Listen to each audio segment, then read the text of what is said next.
Rekord pacientësh me COVID-19 të shtruar në spitalin infektiv. 82 persona po marrin shërbimi shëndetësor në pavion, 10 janë në terapi intensive dhe 1 intubuar. Zbulohen 33 raste të tjera në Tiranë, Pogradec dhe Kamës.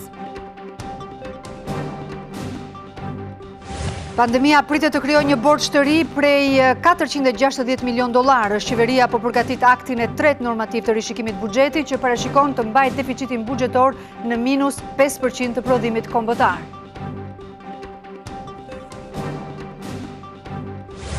Ministri i Shëndetësisë në Zimbabwe u arrestua për korrupsion në aferën prej 60 milion dollarësh me një kompani që ka ortak biznesmenin shqiptar Ilir Dedja. Mediat atje shkruajnë se po përgatitet një urdhër arresti ndërkombëtar për Dede. Partia e presidentit serb Aleksandar Vučić fiton me afro 63% zgjedhjet e përgjithshme të cilat u bojkotuan nga opozita. Në parlament do të përfaqësohen edhe Partitë Shqiptare të Luginës së Preshevës me 2 deputet.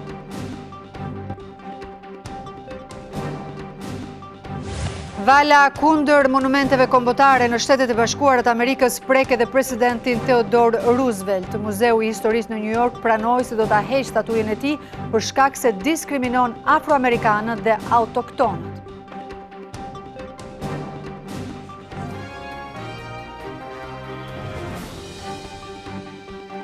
Ju përshëndes të gjithë, mirë se vini në TV Klan, jemi drejt për drejt me edicionin informativ të orës 15:30 minuta. Do të njemi me informacionet më kryesore për këtë të hënë dhe do të nisim me pandemin, pasi në 24 orët e fundit janë konfirmuar 33 raste të reja me COVID-19, ndërkohë ajo që bie në sy në raportimin e përditshëm të Institutit të Shëndetit Publik është se është rritur numri i pacientëve të shtruar në spitale dhe ka shkuar 82. Shërbimi infektiv i cili funksionon si i vetmi spital Covid në vend ka arritur këtë të hënë numër rekord shtrimash. Mes të infektuarve që kanë nevojë për ndihmë mjekësore të specializuar, ka edhe mosha të reja. Vjen shtrime të reja në spitalin infektiv, ndërkohë që aktualisht kemi 82 pacientë të shtruar. 10 prej tyre janë në terapi intensive. Një rast është i intubuar. Rastet e reja në 24 orët e fundit kanë shënuar rënje, por vijon të jetë sërish e njëjta shtrirje gjeografike që përfshin shumë qytete. Kanë rezultuar pozitiv vetëm 33 raste. 23 raste në Tiranë, 8 raste në Shkodër, 1 rast në Pogradec dhe 1 rast në Kamës. Që për i fillimit e epidemisë nga koronavirusi në vendin tonë janë infektuar 1995 persona, kur rreth 70% janë shëruar. Aktualisht janë aktiv 792 persona COVID-19, kryesisht Tiranë, Shkodër dhe Durrës. Për të frenuar përhapjen e virusit që sipas epidemiologëve vijon të ketë të njëjtën fuqi infektuese, duhen respektuar rregullat e distancimit fizik, higjiena personale dhe shmangja e grumbullimeve në ambiente të ndryshme. Ndërkohë kemi një lajm të fundit të sapo mbërritur në redaksi, ku një 62 vjeçar ka ndërruar jetë në spitalin infektiv si pasojë e COVID-19. Mësohet gjithashtu se 62 vjeçari nuk ka pasur sëmundje të tjera shoqëruese. Ecim më tej. Ka rinisur fluturimi në aeroportin e Rinasit me të gjitha vendet që kanë hapur kufit, por me disa destinacione fluturime do të jenë ende të pamundura deri më 1 korrik, kur do të nisin edhe fluturimet normale. Prej ditës së sotme, aeroporti i Rinasit ka rinisur fluturimet. Në hyrjet e aeroportit është vendosur një tunel disinfektues, si dhe po zbatohen të gjitha rregullat dhe protokollet e shëndetësisë. Numri i udhëtarëve është shumë i ulët për shkak të kufizimeve. Të vetmit që sheh janë udhëtarë që nisen drejt Italisë dhe Vienës, por edhe të kthyer nga Stambolli dhe Kanadaja. Unë jam kthyer, nuk jam nga Stambolli. Nga Stambolli ishin fluturimet të rregullta? Po. Për Itali, so direkt erdhëm këta. Ku marrë me priti kanë. Kë prisni? Azjen. Nga vjen? Nga Kanada. Jetën në Kosovë. Sono Itali. Jam italian, po shkoj në Bari. U bllokova këtu dhe tani po nisem për në Itali. Për ku jeni nisur? Në Itali. Jetoni në Itali? Po. In Austria. Po iki në Vjen të Austrisë, jetoj në Shkodër dhe tani po shkoj në vendlindjen time. Por jo të gjithë kanë pasur mundësi për të fluturuar në shtetet e huaja, pasi jo të gjithë vendet kanë hapur kufit me Shqipërinë. Ne për Milano. Jetoni atje? Jo, do shkojmë për kurim. Kam burrin smur dhe unë jam shoqërusja. Biletat I kemi të prera dhe na kthyn. Fluturimet e rregullta me fluks pasagjerësh dhe pa kufizime pritet të rinisin në datën 1 korrik sipas vendimit të dhënë nga Komisioni Evropian për të hequr kufizimet e udhëtimit me Shqipërinë dhe vendet e tjera të Ballkanit nga kjo datë. Pas transportit ajror ka nisur aktivitetin edhe ai tregtar, tragetet nga ai detar, tragetet nga Vlora dhe Durrësi ka nisur lundrimet drejt Italisë, por vetëm për shtetasit e Bashkimit Evropian dhe për të gjithë shqiptarët që kanë leje qëndrimi atje. Fillimisht tragetet do të përdorin vetëm 70% kapacitetit të tyre. Pas 3 muajsh ndërprerje për shkak të pandemisë së koronavirusit, tragetet nga Durrësi dhe Vlora kanë rinisur lundrimet për transportin e udhëtarëve drejt Italisë. Fillimisht do të lejohen vetëm shtetasit e vendeve të Bashkimit Evropian dhe shtetasit shqiptar që kanë leje qëndrimi në vendet e Bashkimit Evropian, si dhe personeli diplomatik. Por sipas drejtorit të Drejtorisë së Përgjithshme Detare Paulin Dreut, përjashtime do të ketë edhe për personat që udhëtojnë për arsye shëndetësore. Ka filluar me gjithë personat që janë rezident në vendet e Bashkimit Evropian ose disponojnë dokumentat e Bashkimit Evropian, të cilët do të lëvizin lirshëm, të gjithë diplomatët dhe administrata shtetërore të cilët lëvizin për nevojat të punës, do të lëvizin edhe personat të cilët janë në nevoja emergjente për të lëvizur në spitale ose për kurim në shtetet e Bashkimit Evropian. Dreu shton se do të zbatohet me rigorozitet protokolli i Ministrisë së Shëndetësisë. Kapaciteti do të jetë 70%, si dhe do të jenë rreptësisht të kontrollueshme masat ndaj Covidit. Nga data 1 korrik do të kenë mundësi të gjithë për të udhëtuar me tragete nga dhe drejt Italisë. Për zbatimin e protokollit në kuadër të masave anti-Covid është menduar që çekimi i pasagjerëve të fillojë më herët pasi nevojitet më shumë kohë në këtë periudhë të pandemisë. Do të shohim tani situatën e pandemisë në Maqedoninë e Veriut, do të lidhemi drejt për drejt nga Tetova me gazetaren ton Xhumadie Ibrahimi. Xhumadie, të përshëndes, si është situata sot dhe si kanë ndryshuar shifrat?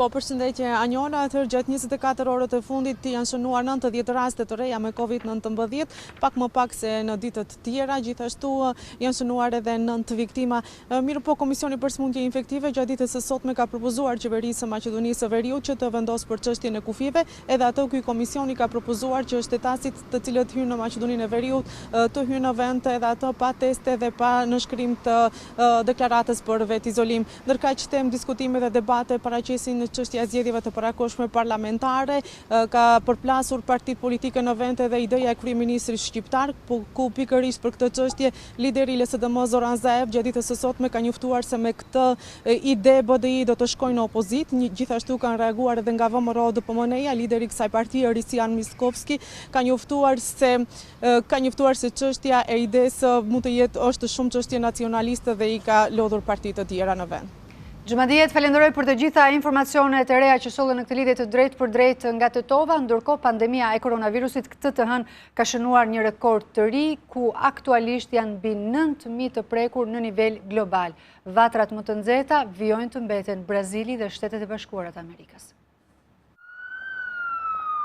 Ritmet e përhapjes së koronavirusit janë përshpejtuar aq shumë sa çdo javë bilancit global të prekurve i shtohen 1 milion të infektuar të rinj. Numri të prekurve në të gjithë botën këtë të hënë tejkaloi 9 milionin që prej fillimit të pandemisë, mes të cilëve mbi 471.000 kanë humbur jetën. Organizata Botërore e Shëndetësisë tha se këtë të hënë ishte thyer edhe një tjetër rekord global. Për të parën herë numri të infektuarve të rinj brenda 24 orëve në të gjithë botën arriti në 183.000. Më problematike për momentin situata është në kontinentin amerikan. Numrin më të lartë të infektimeve ditore të 24 orëve të fundit e ka Brazili me afro 55.000, ndërsa të vdekurit prej fillimit të pandemisë arritën në mbi 50.000. Për nga shifrat e COVID-19, Brazili është i dyti në botë pas Shteteve të Bashkuara. Pas Brazilit, edhe Shtetet e Bashkuara shënuan një shifër ditore tepër të lartë infektimesh, gati 37.000, më e larta që prej prillit. Ritme tepër të larta infektimi po njeh edhe India që në 24 orët e fundit shënoi mbi 15.400 të infektuar dhe aktualisht renditet në vendin e 4 në botë pas Rusisë, ku infektimet ditore janë në rreth 7.000. Megjithatë, ekspertët thonë se shifrat rekord të infektimeve globale mund të jenë edhe pasojë e shtimit të testimeve anë kënd globit.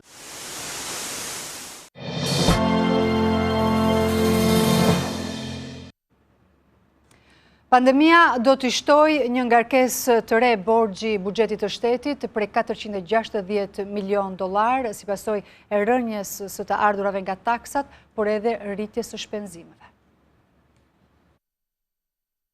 Në fund të këtij viti, borxhi i ri që do të krijohet për shkak të situatës së pandemisë së COVID-19 do të jetë në vlerën e $460 milion. duke bërë që niveli i deficitit në buxhet të kërcejë mbi $860 milion, ndër më të lartit në dekadën e fundit. Televizioni Klan ka mësuar se qeveria është duke përgatitur aktin e tretë normativ të rishikimit të buxhetit të shtetit, i cili pritet që të miratohet nga Këshilli i Ministrave në korrik dhe parashikon që të mbajë një nivel deficiti buxhetor në masën minus 5% të prodhimit kombëtar, e në të njëjtën vlerë pritet të vlerësohet edhe recesioni i këtij viti. Kriza e mbledhjes së të ardhurave në buxhet për shkak të shtyrjes së disa taksave dhe bllokimit të ekonomisë gjatë 2 muajve, duke i shtuar dhe rritjen e shpenzimeve për shëndetësinë e emergjenca civile dhe paketat mbështetëse, e kanë çuar që tani deficitin në $260 milion. Përveç shpenzimeve të deritanishme, buxheti i rishikuar do të parashikojë dhe një program intensiv rimëkëmbje, ku do të llogariten brenda tij dhe shpenzime në vepra publike të reja, programi i rindërtimit nga tërmeti, rritje pagash në disa sektorë të administratës dhe politika në uljen e taksave për biznesin e vogël. Llogaritet që efekti në buxhet për muajt e mbetur të këtij viti për heqjen e tatimit mbi fitimin dhe tatimin mbi vlerën e shtuar për bizneset me xhiro deri në $14 milion në vit, të jetë $50 milion për të shkuar në mbi $100 milion gjatë vitit 2021. Ka nisur aktivitetin normal të shitjes së energjisë hidrocentrali Moglicës, vepra më e madhe e projektit hidroenergjetik të kaskadës së Devollit. Ka qenë vetë kryeministri Edi Rama që ka vizituar këtë vepër për të njohur me procesin tregtar të ecit të Moglicës dhe investimeve të bëra nga kompania norvegjeze. Kryeministri ka premtuar se vitin e ardhshëm do të nisë ndërtimi i hidrocentralit të Skavicës, duke fuqizuar kështu sistemin energjetik të vendit. Moglica është hidrocentrali më i madh i kaskadës së Devollit, i cili ka një dikë të lartë 167 metra, më e larta në botë sa i takon këtij lloji. Mungesa e likuiditetit, por edhe kriza që po kalon vendi, kanë qenë disa nga shqetësimet që kreu opozitës Lulzim Basha ndau me përfaqësues të shoqatës së mikrofinancës. Në takim theksi është vënë tek vonesa në ripagimin e kësteve dhe shtyrjet e detyruara që sipas përfaqësuesve të shoqatës kanë ulur me 60% arkëtimet vetëm në institucionet e mikrokreditit. Por lufta për mbjetesë ka bërë sipas kreut të opozitës që shumë biznese të mbyllin vendet e punës ku më të prekurit janë të rinjt.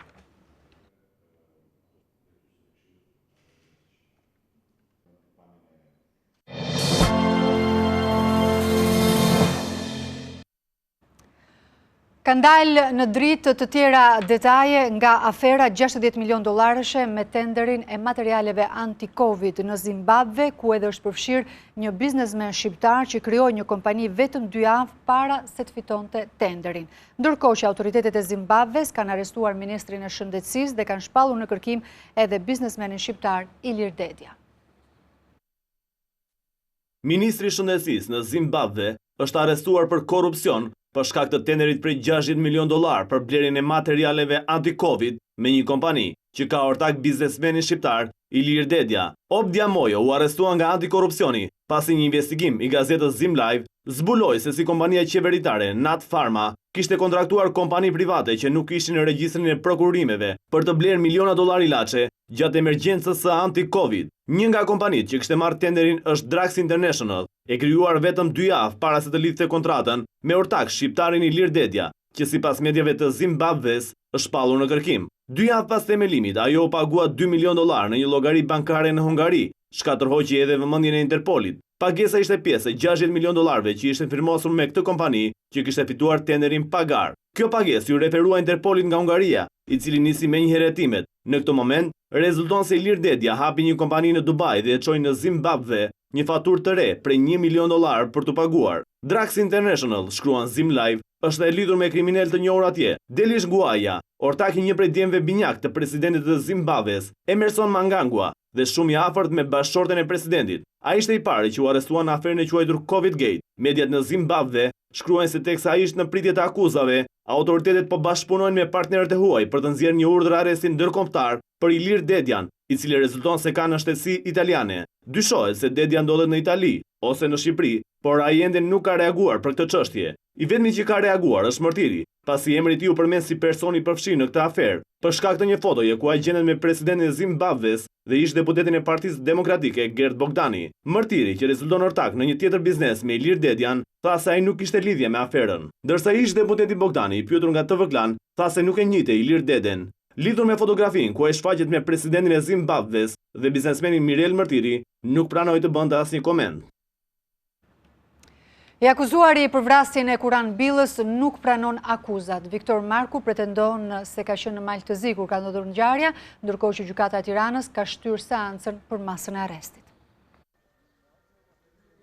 Me argumentin se mungon të urdhri i ndalimit në ngarkim të Viktor Markut në Maltëzi, gjykata e Tiranës ka shtyrë seancën në ngarkim të 34 vjeçarit, që sipas policisë është autori dyshuar për vrasjen e Kuran Billës. Në seancën që u zhvillua me dyert të mbyllura, Marku ka mohuar të jetë autori i krimit pasi ditën e vrasjes ka qenë në Maltëzi. 34 vjeçari është vëllai i prel Markut, që u vra nga Kuran Billa në 2006 në Angli. Të njëjtin qëndrim ka mbajtur edhe avokati i tij mbrojtës, teksa shkon edhe më tej ku e cilëson ndalimin e klientit të tij të palishëm. Gjykata kërkon që të sillen aktet ligjore për të arrestuar një shtetas shqiptar, dhe jo të arrestohet shtetasi në mënyrë kështu të padrejtë. Në lidhje me ngjarjen Viktori thotë nuk jam autori i kësaj ngjarje. Unë jam në shtetin e Maltëzi, kam qëndruar atje, kam punuar rregullisht. Ditën e martë, gjykata do të njohë me masën e sigurisë 34 vjeçarin Marku, ndërsa i kërkon prokurorisë që të sjellë në seancë urdhrin e ndalimit. Një ditë më parë, gjykata ka lënë në burg 22 vjeçarin Sebastian Mali, nipin e Viktor Markut. Sipas hetuesve, Mali është personi që ka vëzhguar lëvizjet e Billës mbrëmjen e 11 qershorit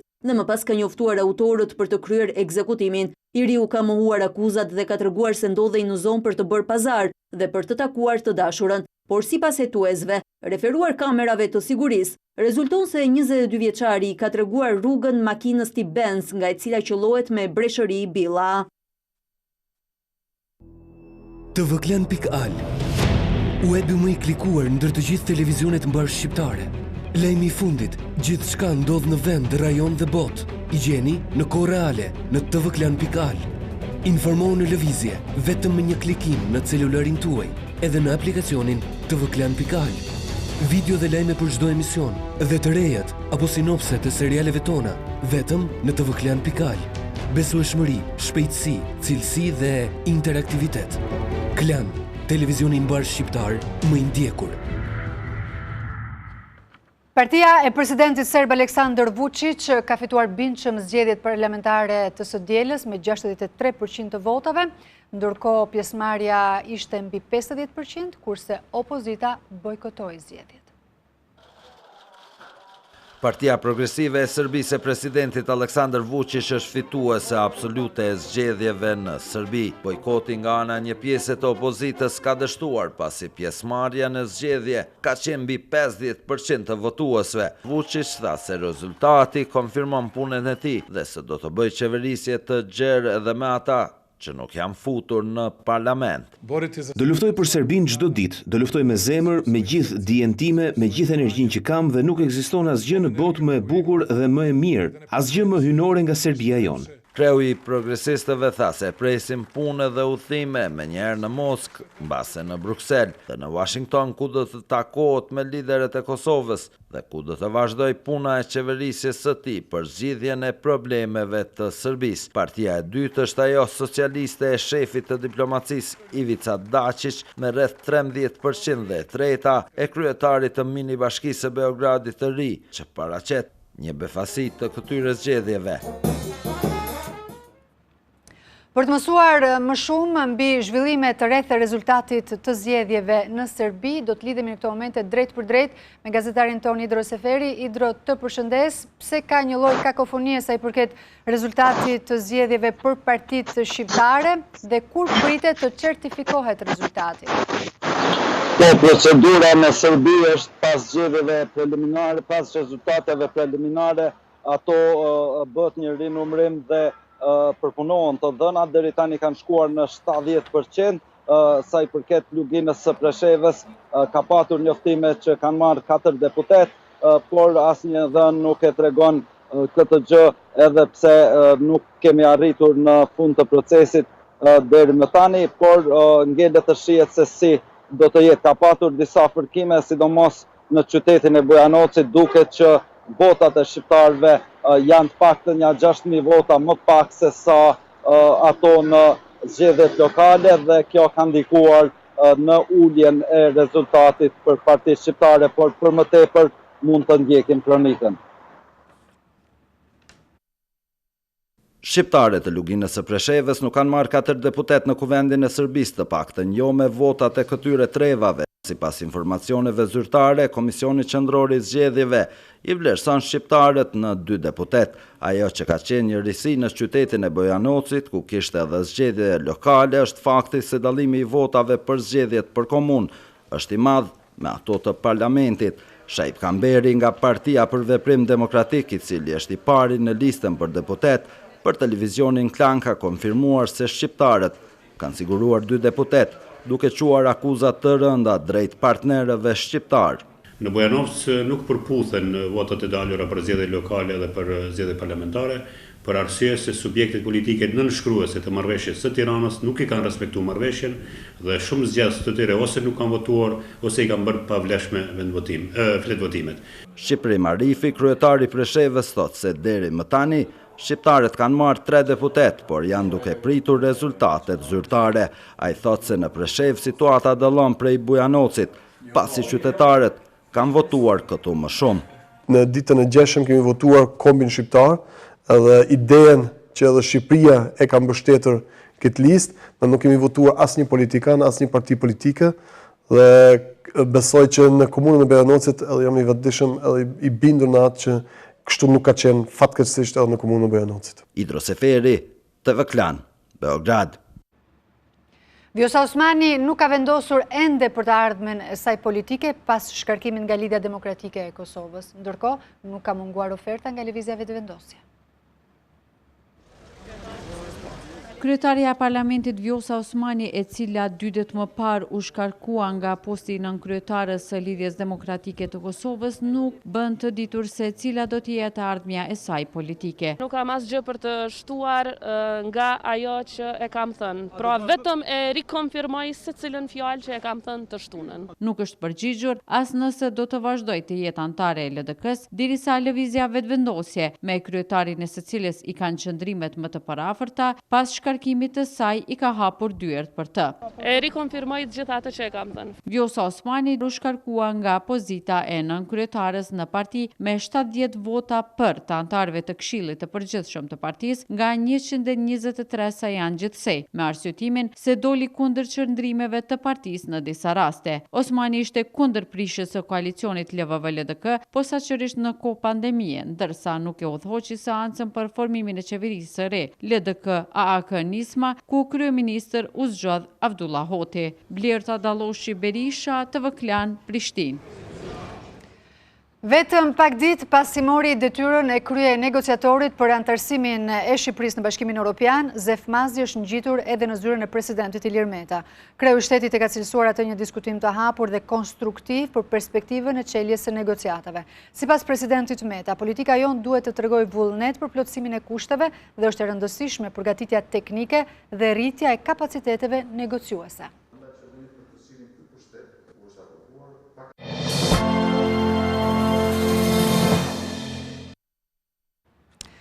Vala e dhunës anti-raciste në Shtetet e Bashkuara të Amerikës ka rrëzuar shumë bustet figurave të larta atje, por nuk ka kursyer edhe Theodore Roosevelt.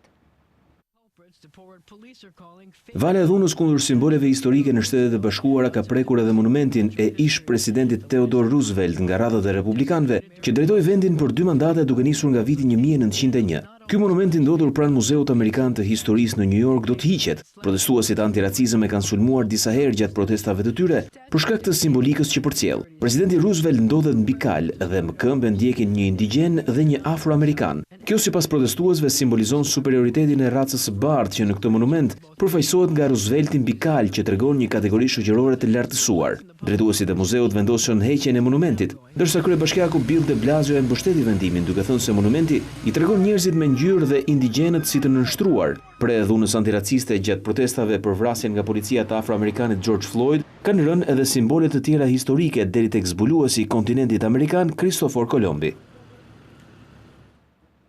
Libri i ish këshilltarit të presidentit amerikan Donald Trump, John Bolton, vjon të shkaktoj polemika. Mediat kanë zbuluar disa prapaskena të samitit të NATO-s, ku presidenti Trump e quan homologun e tij francez Emmanuel Macron si njëri që nuk di të mbajë sekrete dhe burimi kryesor i rrjedhjes së bisedave konfidenciale. Vijon shkaktoi polemika të mëdha libri Dhoma ku ndodhi I ish këshilltarit të presidentit Trump për sigurinë kombëtare John Bolton, që rrëfen prapaskenat e administratës aktuale të Washingtonit. Siç kanë zbuluar mediat amerikane, Bolton rrëfen në libër edhe për samitet e NATO-s ku Trump ka marrë pjesë pas zgjedhjes president. Ndër momentet më interesante veçohet vlerësimi që shefi I shtëpisë së bardhë ka për homologun francez Emmanuel Macron, të cilin e konsideron si burimin e rrjedhjes së bisedave konfidenciale si një njeri që s'mban asgjë, ndërsa ish presidentin e Komisionit Evropian Jean-Claude Juncker e quan njeri vicioz. Në samitin e 2017-s, ku mori pjesë për herë të parë si president, Trump citohet jetë shprehur se në vend të selisë së re të organizatës, vendet anëtare duhet të kishin menduar të ndërtonin një bunker të sofistikuar prej $500 milion. Ai e kishte renditur mes objektivave që duhet të kishte NATO, ndërsa për arritjen e objektivit që vendet anëtare të shpenzojnë 2% të prodhimit të brendshëm bruto, Bolton shprehet se Trump nuk kishte asnjë strategji për nxitjen e tyre, veç krijimit të panikut me paralajmërimet për masa të ashpra ndëshkuese. Sipas Boltonit, vetëm Shqipëria e kishte shtruar këtë çështje në darkën përpara samitit.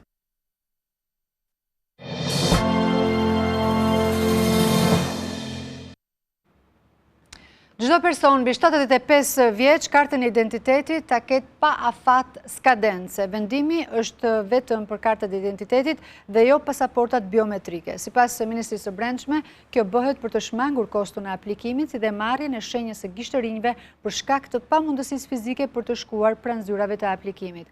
Me miratimin e ligjit në parlament, çdo person mbi 75 vjeç nuk ka pse të rinovojë më kartën e identitetit. Banka OTP Albania vijon të zgjerojë prezencën e saj në tregun bankar shqiptar. Ajo ka hapur degën e saj të re në zonën e Zogut të Zi në kryeqytet duke ofruar një gamë të gjerë shërbimesh, ndërsa synon nga ana tjetër të bëhet një nga bankat më të mëdha në vend. Banka OTP Albania hapi degën e saj më të re në zonën e Zogut të Zi në Tiranë. Kjo është dega e 38 e kësaj banke në Shqipëri, e cila do të ofrojë një gamë të gjerë produktesh dhe shërbimesh bankare për klientët. Në një ceremoni të vogël, duke respektuar masat e COVID-19, stafi u njoh me mjediset e degës dhe investimet. Po drejtori I OTP Albania Bledar Shella tha se planet për zgjerimin dhe zhvillimin e bankës nuk do të ndalojnë këtu. Grupi OTP në gjithë vendet që është prezente në 12 vendet të rajonit ka si strategji të saj që të jetë një nga 2 bankat më të mëdha në vend. E njëjta strategji është edhe për Shqipërinë. Së shpejti do të vijmë me shumë shërbime të reja për klientët tanë dhe klientët që duan të bashkohen bankës sonë. Po si menaxhoi OTP Bank Albania situatën e pazakontë të pandemisë? Pas një ditë banka nuk u mbyll, ajo ishte në shërbim të klientëve. Kemi miratuar 100% të aplikimeve që na kanë ardhur për shtyrjen e kësave të kredive. Kemi disbursuar deri tani mbi 85% të paketës së parë të kreditimit. Kemi filluar me paketën e dytë të kreditimit. Në këto kohë të vështira shëndeti vjen I pari ndaj banka OTP Albania është kujdesur që klientët të marrin shumë shërbime online duke ruajtur kështu distancimin fizik. Një kënd I ri lojrashi është shtuar kryeqytetit, pikërisht në zonën e Shallvareve, duke e çuar numrin total të tyre në 60. Kryetari I Bashkisë së Tiranës Erion Veliaj tha se hapësirat për fëmijë do të shtohen. Ka arritur në 60 numri I këndëve të lojrave në Tiranë. Kryebashkiaku Erion Veliaj vizitoi këtë të hënë këndin e sapo përfunduar tek zona e Shallvareve, prej nga tha se të tjera hapësira do të shtohen për fëmijët. Ne kemi pas një parim, në çdo muaj do hapim nga 1 kënd lodrash, kemi vetëm 60 muaj dhe kemi mbi 60 kënde lodrash. Kemi nevojë për parqe të ndaja, si parqe ulinia këtu mbrapa, po kemi nevojë edhe për këto mikrohapësirat poshtë pallatit. Po ashtu vijojnë pagesat kesh për ato familje që posuan dëme më të lehta nga tërmeti I nëntorit. Ne kemi kaluar 1500 pagesat e para, kemi dhe 1500 tjera të javë për të plotësuar bloku prej 3000 bonuseve kesh për rregullimet e shtëpive, ndërkohë për 15 familje këtu që janë kategoria DS4, do të jetë bashkia që do t'i bëjë riparimet. Në Tiranë janë 870 shtëpi, të cilat për shkak të dëmeve të shumta nga tërmeti duhen riparuar apo ndërtuar nga e para. Qershori do të mbyllet me reshje shiu, të cilat do të na shoqërojnë në vazhdimsi çdo ditë gjatë mesditës. Për sinoptikanët, ky mot nuk është shumë I zakontë, I cili ngjan një vjeshte në mes të verës.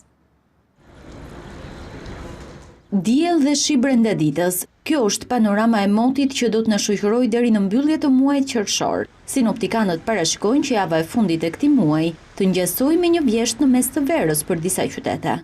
Thjellime gjatë mëngjesit, por që mesdita dhe pasditja do të sjellin zhvillim të vranësirave dhe kryesisht të rebesha fatshkur trashiu në gjysmën lindore të territorit shqiptar, ndërsa vetëm ultësira perëndimore dhe kryesisht Bregdeti do të mbeten me motë të kthjellët dhe vranësira kalimtare. Pavarësisht treshjeve, temperatura do të rriten përtej mesatares shumë vjeçare të Qershorit. Duke filluar nga dita e martë dhe në vijim, do të kemi rritje graduale të temperaturave duke kulmuar kështu gjatë fundjavës me vlera termike maksimume rreth vlerës 36 gradë Celsius. Fundjava do të sjellë verën e vërtet, ku moti do të jetë i kthjellët dhe temperaturat ekstremisht të larta.